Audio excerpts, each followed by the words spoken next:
দর্শক, তানজিম তামিম আর সৌম্য সরকার নাকি সৌম্য সরকারের সাথে সাইফ হাসান?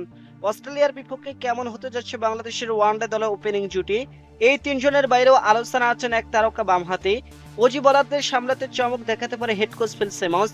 সব মিলে অস্ট্রেলিয়ার বিপক্ষে সম্ভাব্য ওপেনারদের নিয়ে থাকছে আজকের এই ভিডিও। বিস্তারিত জানতে ভিডিওটি সম্পূর্ণ দেখার অনুরোধ রইল। দর্শক, ঈদের পরে দীর্ঘ 5 বছর পর অস্ট্রেলিয়া ক্রিকেট দল বাংলাদেশের মাটিতে আসবে সিরিজ খেলতে, যার শুরুটা হবে 3টি ওয়ানডে দিয়ে। 2027 বিশ্বকাপের আগে টাইগারদের জন্য এই সিরিজটি হতে চলছে বেশ গুরুত্বপূর্ণ, যেখানে সবচেয়ে বেশি আলোচনা হচ্ছে ওপেনারদের নিয়ে। কারণ নিউজিল্যান্ডের বিপক্ষে সিরিজে এই পজিশনে বলার মতো কেউ তেমন পারফরমেন্স করতেই পারেননি। তাই আগামী সিরিজে কারা থাকবে সেটাই বড় প্রশ্ন। কেননা অস্ট্রেলিয়ার মতো দলের বিপক্ষে ভালো শুরু করতে হলে ওপেনারদের অবশ্যই ভালো একটি শুরু এনে দিতে হবে। তাই তো তাদের উপর দায়িত্ব থাকবে অধিক। অজিদের বিপক্ষে ওপেনিং পজিশনে সবার আগে দেখা যেতে পারে সৌম্য সরকারকে। দর্শক, ওয়ানডে ফরম্যাটে দারুণ ফর্মে থাকায় এই ব্যাটার নিউজিল্যান্ডের বিপক্ষে দ্বিতীয় তৃতীয় ওয়ানডেতে একাদশে ফিরলে তেমন ভাবে কাজে লাগাতে পারেননি তিনি। তবে গেল বছর ওয়েস্ট ইন্ডিজ সিরিজে ছিলেন সর্বোচ্চ রানের মালিক, যেখানে আছে একটি 91 রানের ইনিংস। তাছাড়া সৌম্য সরকারের জন্য ইতিবাচক দিক হলো ব্যাটিং এর পাশাপাশি মিডিয়াম পেস বোলিংটা ভালো করতে পারেন তিনি, যেটা অস্ট্রেলিয়ার মতো প্রতিপক্ষের সাথে হতে পারে এক্সপেক্টর। তাই তো তার টিকে থাকার সম্ভাবনা সব থেকে বেশি।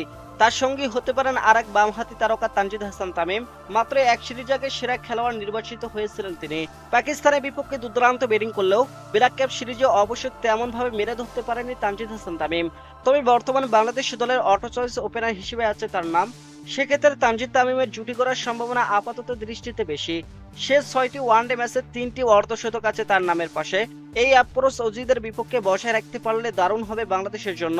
এদিকে নিউজিল্যান্ডের বিপক্ষে সিরিজে নামের প্রতি তেমন বিস্তার করতে পারেননি সাইফ হাসান। প্রথম ম্যাচে একটি 50 পেলেও শেষ দুটিতে ছিলেন পুরোপুরি ব্যর্থ। এর আগে পাকিস্তানের বিপক্ষে সিরিজে আহামরি ভালো করতে পারেননি তিনি। তাই তো তার থাকা নিয়ে তৈরি হয়েছে প্রশ্ন। এদিক থেকে স্কোয়াড থেকে বাদ পড়ার আশঙ্কায় আছেন সাইফ হাসান। গেল এশিয়া কাপে আলোচনায় আসে এই ডানহাতি এখন অব্দি 50 ওভারের ম্যাচে তেমন ভাবে নিজেকে প্রমাণ করতেই পারেননি। 12 ম্যাচে তার ব্যাটিং গড় 25-এর নিচে। শেষ দুই সিরিজে কেবল একবার অর্ধশতকের দেখা পেয়েছেন এই ব্যাটার। তাই তো তার জায়গায় আলোচনায় আছেন পারভেজ হোসেন ইমন। এখন পর্যন্ত 3টি ওয়ানডে ম্যাচের কেরিয়ারে তার ব্যাটিং গড় 36, দর্শক রান করেছেন 108। সেখান থেকে তিনি সুযোগ পেলে সেটা চমকে যাওয়ার মতো কিছুই হবে না। তবে তিনজন বামহাতি ওপেনারদের নিয়ে স্কোর সাজাবে কিনা সেটাই বড় প্রশ্ন। সে আলোচনা এক পাশে রাখলে অস্ট্রেলিয়ার বিপক্ষে মূল দুই ওপেনার অবশ্য হবেন তানজিদ হাসান তামিম এবং সৌম্য সরকার। এখন দেখার পালা টাইগার টিম ম্যানেজমেন্ট কি পরিকল্পনা করেন। তাদের ছাড়া স্কোয়াডের টপ অর্ডার ব্যাটসম্যান হিসেবে থাকতে পারেন সাবেক অধিনায়ক নাজমুল হোসেন শান্ত। ব্যাট হাতে তিনি বেশ ভালো ছন্দে আছেন। সব মিলিয়ে বলা চলে অজিদের বিপক্ষে চ্যালেঞ্জ সামলাতে বেশ ভালোভাবে প্রস্তুত সবাই। আগামী 9 তারিখ শুরু হবে দুই দলের ওয়ানডে সিরিজ।